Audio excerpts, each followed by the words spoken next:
Saul Alinsky wrote the book Rules for Radicals. He wrote a book earlier called Reveille for Radicals. And our president, as a community organizer, which is the phrase started by Saul Alinsky, taught Saul Alinsky's philosophies for several years in Chicago. Hillary Clinton wrote her paper, her thesis on Saul Alinsky, actually met the man, and he wanted her to come work with him, but she wanted to get involved in politics, and so she went off to Capitol Hill and worked as a staffer on Capitol Hill. Did you know that Saul Alinsky dedicated his book to none other than the very first rebel who rebelled, but at least won his own kingdom?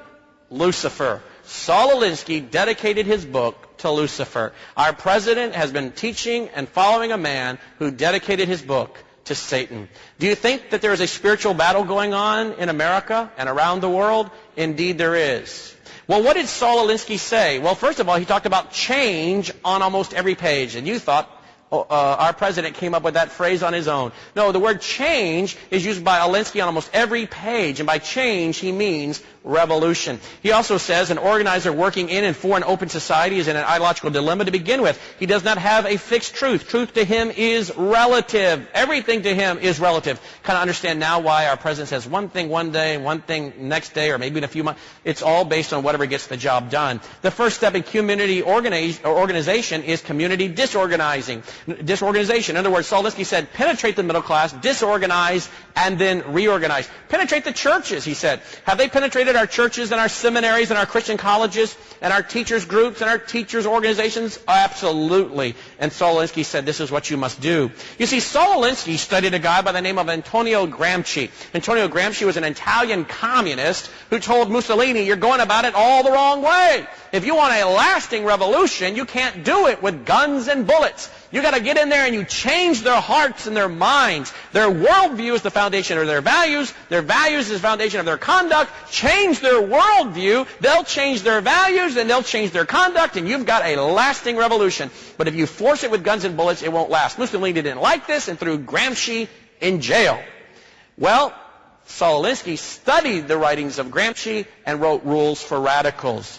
And so one of the things you do is you stir up dissatisfaction and discontent. And he says you pit the haves against the have-nots. You get class envy going. And that's what they're doing. And it's very, very sad. And they're also race baiting, which is also horrible.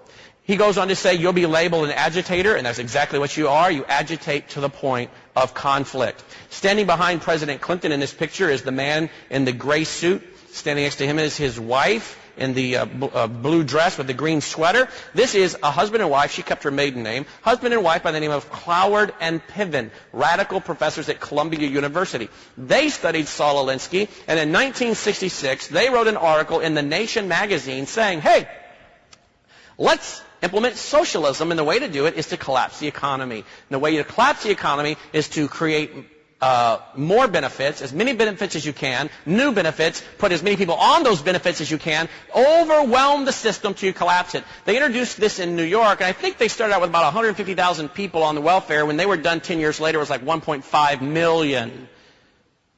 We began to talk about this in January or February, and we began to ask our radio audience to let other talk show hosts know about the Cloward-Piven strategy.